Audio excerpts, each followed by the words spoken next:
Okay, today I am changing a ball joint. The reason why the ball joint is changing is I'm going to show you rather than describe it. Right. So that's the ball joint there in front of you. And check this angle here.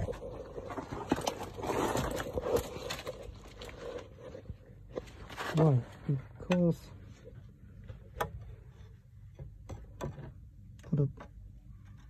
every time you check a ball joint, don't put it where the rubber is, okay? Don't know if you can see it.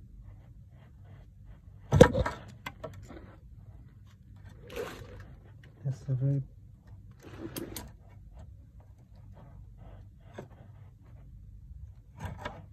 so we're trying to avoid damaging the rubber.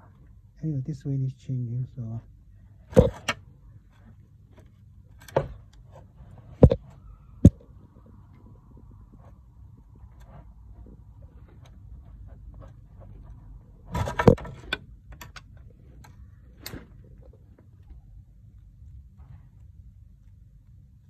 can you see that bounce up and down when you put